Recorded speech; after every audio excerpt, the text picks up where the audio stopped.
Hello and welcome to SEC Basketball Predictions. I'm your host, Chris Lee, joined by Blake Lovell and Max Barr. Today's game, we will preview Texas Tech and Florida in the Elite Eight. 5:09 Central is your starting time on this one. You can catch it on TBS or True TV. Max Barr, start us off with your thoughts on the Gators and the Red Raiders. Yeah, we have the most lopsided betting splits from VSiN of the entire tournament that I've seen.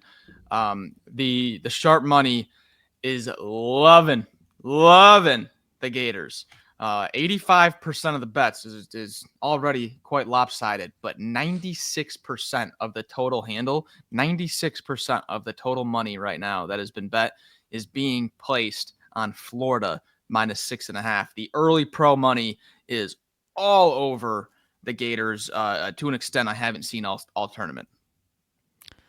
Well, I think after you saw Florida play in that game against Maryland, specifically the second half, I think there's a lot of reasons to understand why that is, because they did look like the Florida team that had been kind of steamrolling through everyone down the stretch run of the regular season. We talked about that close game in Game 2 against UConn, but they pull away in that one. Once again, I think just the rebounding numbers were what really stood out. That allowed Florida to really just dominate, the second half of that game. And meanwhile, speaking of rebounding, dominating the second half of a game, Texas Tech did that against Arkansas down the stretch. And I think that's where this game, is pretty fascinating, because you do see how relentless Texas Tech was on the glass, getting, 22 offensive rebounds in that game. Federico comes in and he's just grabbing like 8 on a possession, and just an absolute madman out there on the glass. So it's going to be a lot of fun to watch, that play out here in terms of the rebounding numbers, because we know that's the big thing we've talked about with Florida all season long. And, for Texas Tech coming off a game where they were just taking what they wanted on the offensive glass. So that's certainly one of the big starting points. And to me, the second one probably that may decide this game, the shooting, because Texas Tech came out, did not shoot it well against Arkansas, but started to make some shots down the stretch. Florida, number 5 in the country in defending the three, allowing opponents to only shoot 29.3%. Look, Florida is as close to a complete team as you'll see. The free throw shooting has been the one bone that we've had to pick with them consistently, but it could be worse. So in this case, Florida is going to be a solid favorite. And so we're going to start by looking at places where Texas Tech could give Florida some trouble potentially. And I think, number one, Grant McCasland is a terrific coach. Year to year gets about as much out of his team as anybody. That's number one. Number two, the stuff that Blake mentioned with the rebounding and the toughness. We saw that show up already in the round of 16. And number three, Texas Tech shoots a lot of threes and hits a good percentage of them. And as we saw Alabama and Duke the other night, when Alabama just went unconscious from three and hit a bunch of them, that can flip a game sideways in a hurry. So those are the things that come to mind. But when you guys think of ways that Texas Tech could maybe pull an upset, what else comes to mind, if anything? Flip it. Flip that matchup. Texas Tech perimeter defensively. I know we just saw Carter Knox get hot early, and Arkansas shoot much better than they normally shoot. And McCasland, having those comments, we're going to let's see how much they can make. But schematically, all year long, this has been a Texas Tech perimeter defense that just does not let you shoot that many threes. And when you do shoot them, they're not letting you make them.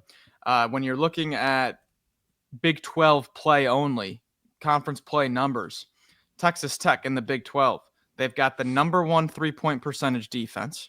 Okay, opponents are shooting only 29.6% against them.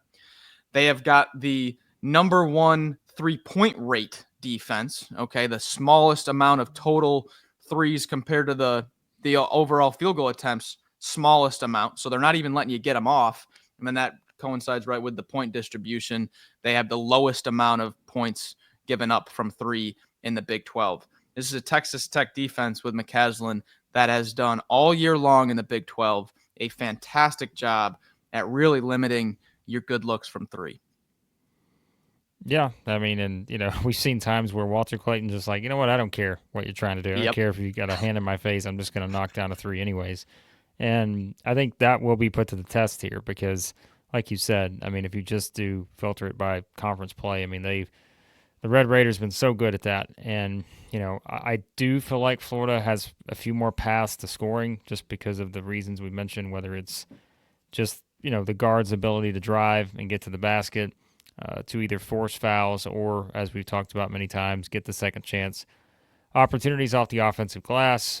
So I feel like that is certainly a big thing here for them because, like we said, there is a bit of a difference in letting a team like Florida shoot versus a team that statistically you felt like you had the better probabilities against in Arkansas, where if they kept doing that, they were going to miss shots eventually. With Florida, it's like you can't leave these guys open because you just know what you're going to get based off of that. So I think that's definitely one of the themes here. Also, I think it's just a matter of style, where Florida's going to get the rebound, they're going to get out, they're going to go, and I think that's where again, not always settling for threes, even though they are a good 3-point shooting team. That's where I think Florida's ability, their bigs run the floor really well, and just their guards' ability to get to the basket. I think that plays a big role, and I feel like the variety here for Florida may be the theme because yes, the numbers will tell us that they get a high percentage of their points from three, but it does feel like just with all the different options they have, they can get points in a lot of different ways, especially maybe needing to by necessity against this Texas Tech team. Yeah, and again, Florida does everything well other than shoot free throws. So it's an unusually good team. But Max and Blake, what are the things that you guys are really looking for out of Florida, or maybe things if you're Texas Tech that you're most concerned about stopping? Be it for Florida, making sure Texas Tech does not replicate that second half on the boards that got them back into that game last night. Federico, was it 7 offensive rebounds, I believe, in his minutes off the bench? For Florida, you got to be thinking Condon. He played through the ankle, so you gotta think he'll be good to go. Ruben Chinyalu did not get enough credit from us in our post game reaction. He was fantastic last game, defending without fouling. And then our guy Tommy H and Micah Henlockton. You got to think Florida is going to put up more of a resistance than Arkansas on the glass. But guys, Arkansas is not a bad defensive rebounding team. They had some guys get into foul trouble, Brazil and whatnot. So that's got to be for me. And Blake and I were talking about it before we came on here. You can't let Texas Tech replicate that performance on the offensive glass if you want to win this one as a Gators fan. You also got to guard Williams because he, Yes. the guy has just been phenomenal so far. I mean, he had 28 against Drake, has 20 against Arkansas, the big shots that he hit.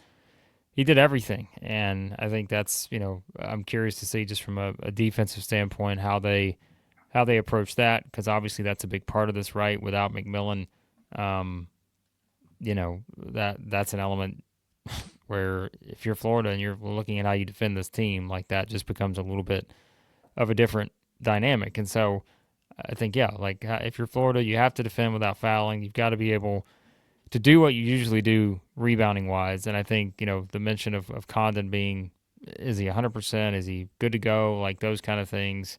We'll find out, but that's where I think the depth of Florida comes into play. Like we've just said it all year. I mean, both these teams have nice depth, I think. But I think, if you're Florida, it's just, you've got to keep doing what you're doing. Like it sounds pretty simple, but this is the thing that won Texas Tech the game against Arkansas are the things that Florida has done a really good job of this season in terms of feeling like they can counter those things.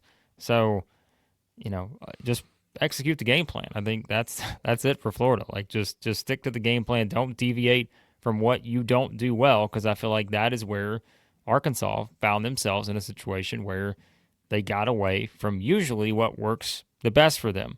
And so if Florida just can find a way to play their style, get out in transition, get easy baskets with the guards pushing the tempo, that's how you win this game. Any more storylines to unpack before we get to predictions? I'm ready. I'm ready for my pick. Okay. Okay. Let's get to it. Well, Let's get to it. Before that, hold on. Do we know with McMillan, like, is Yeah, so McMillan was a game time decision with an oblique injury. Yeah. Gets called off. Even if he does play, I would find it hard to imagine that he goes from not being able to play in the Sweet 16 with an oblique injury to 25, 30 minutes ripping threes like he usually does. fair enough? Yeah. So All right, there's picks. that. Yeah, I'm going Florida big time here. I was big on them against Maryland. I know Maryland, the Crab Five, was a popular choice. That people like the story, like Derek Queen, the buzzer beater. Same here. You've got a Texas Tech team coming off of a late night OT comeback win. Now they've got to play the early game on Saturday, so they get the least amount of rest out of everybody in the Sweet 16 that's going to win. And now you're going against a Florida team that is just monstrous inside. Probably played the worst half I've seen them play all year against Maryland in the first half, and we're still winning. They're not going to turn the ball over that much. This isn't a Texas Tech team that turns the ball over.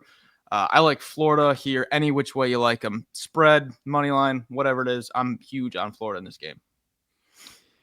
Yeah, before the tournament, I had this as the final two teams standing in this region.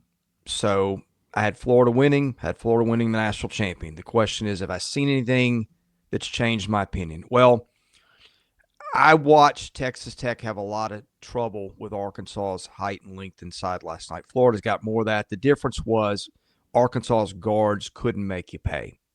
Florida's can. With apologies to my twin nieces, Ryan and Riley, if you're watching, big Texas Tech fans, students there. I'm sorry, girls. I'm sticking with the Gators, but you've had a great year. I hope you enjoyed it. Wow, going against the family. That may not bode well. If you're a Florida fan and you just saw Chris decide to go against the family for a simple preview video here at Southeastern 16, I don't know if that's what you want to hear. But I will tell you this. I think that I'm going to stick with the same theme I've talked about the entire tournament. I know Texas Tech has been great in Big 12 play, defending the three, defending the offensive glass, but Florida just seems like a different team. And I think Florida winds up getting enough there from both areas, both second chance opportunities and some threes, even if it's not that easy, to where that probably is the difference. So, yeah, I'm picking Florida too. Bracket bids. Bracket Bids, hope you're enjoying the free pick'em contest, the auction draft league over there. We appreciate our friends at Bracket Bids, everything they've done for us here over the past couple months on the channel. So support them as well. Download the Bracket Bids app today or visit them at bracketbids.com. All right, thanks for watching. We'll wrap it up when it's done. Best way to get it, hit the subscribe button. That's free, and enable your notifications if you want to know every time we come up with content. For Max Barr, Blake Lovell, I'm Chris Lee. God bless you. Thanks for watching our content here at Southeastern 16.